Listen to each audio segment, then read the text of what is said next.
Mansa Musa, the richest person in history. Jeff Bezos is currently the richest man in the world, but even his billionaire fortune is nothing compared to the richest king on earth, Mansa Musa. Welcome to Money Lifestyle, and today we'll be talking about Mansa Musa, the richest person in history, who had an estimated net worth of around $400 billion today.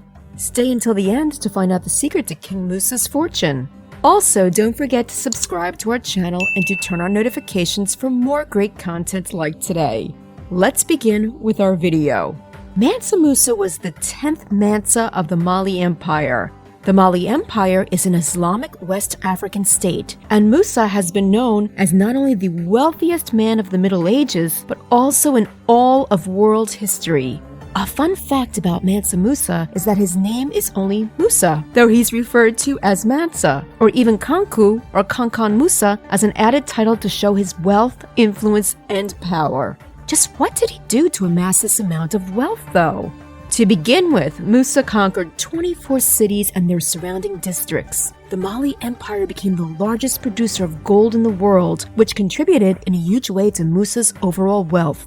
The Mali capital was Niani, and the most important trading city was Timbuktu, near the river Niger and located where major waterways and land routes converged. Immense wealth was gained from acting as a trade hub between the interior and southern coast of West Africa and north of Africa across the Sahara Desert's caravan routes. Salt was a majorly exclusive commodity traded from the north, while from the south came gold and ivory. The whole Mali Empire included cities such as Ghana, Gadmeka, Walata, and Songhai, stretching all the way across the Atlantic coast. That definitely means that the Mali Empire began with quite a lot of territory when Musa became Mansa. Keep watching to find out what he first did when he took power. Mansa Kanku Musa took power in 1312 CE and inherited an already prosperous Mali kingdom. He would reign until 1337 CE. He had inherited his title due to being the grandnephew of founder Sundiata Keita, gaining the throne after Mansa Abu Bakr II sailed out into the Atlantic with a massive fleet of ships and disappeared into the horizon. While Abu Bakr II left the kingdom to satiate his eternal curiosity of discovery and exploration, Musa turned Mali into one of the greatest empires in the world, becoming the greatest ruler in Africa. Musa worked day and night to extend Mali's influence and empire. He doubled its territory, making it second in size only to the Mongol Empire. His army numbered around 100,000 men and included an armory cavalry corps of around 10,000 corpses with the renowned general Saran Mandian in the lead. Mali controlled lands up to Gambia and Lower Senegal in the west. In the north, tribes were subdued along the whole length of the Western Sahara border region. In the east, control spread up to Gao and on the Niger River, and to the south, the Bure region and the forests of what became known as the Gold Coast came under Mali oversight. It is recorded that Mansa Musa traveled through the cities of Timbuktu and Gao on his way to Mecca and made them a part of his empire when he returned around 1325. He brought architects from Andalusia, a region in Spain, and Cairo to build his grand palace in Timbuktu and the great Jingariba Mosque that still stands today. So what do you think of Mansa Musa so far? Are you impressed with what he has achieved? Let us know in the comments. Right, so let's continue. Musa had been such a prodigy that never in their existence would the Mali Empire control all of these territories at once. Musa divided his empire into several provinces to better govern the vast expanse of land he had obtained and to avoid mistakes other civilizations and empires had made by centralizing all of their forces in one place. The administration was further improved with greater records kept and sent to the centralized government offices at Niani. The wealth of the state increased thanks to taxes on trade, the Mali-controlled copper and gold mines, and the imposition of tribute from conquered tribes. However, you'll be shocked once you find out about Musa's ludicrous spending habits. Stay until the end to find out. When he arrived in Egypt, even the Sultan was completely mind-blown by the wealth Mansa had brought with him. He had ridden with a camel caravan of several hundred camels, each of which carried around 135 kilos of gold dust, while 500 slaves also carried 2.7 kilos of gold. However, Musa had even more to offer than that. He also brought another several hundred camels that were all loaded down with foodstuffs and textiles, horse riders waving the huge red and gold banners of the king, and a shocking human entourage of servants and officials that numbered in the tens of thousands. Surprisingly, Mansa Musa would give away so much gold and his entourage spent so much on shopping in the markets of the city that the value of gold dinar in Cairo crashed by 20% in relation to the silver dirham, meaning it would take around 12 years for the flooded gold market to recover from that. The Egyptian merchants were fascinated by these naive tourists, and they were clever. Knowing that these people were filthy rich when compared to Egyptian standards, they took complete advantage of the situation, raising their prices to take the gold away from the Mali Empire in ludicrous sales. Mansa Musa had overspent so much in Egypt that they had left the city in debt, which greatly contributed to the Egyptian investment within the Mali Empire, allowing the merchants to recoup some of the value of the goods they had given on credit.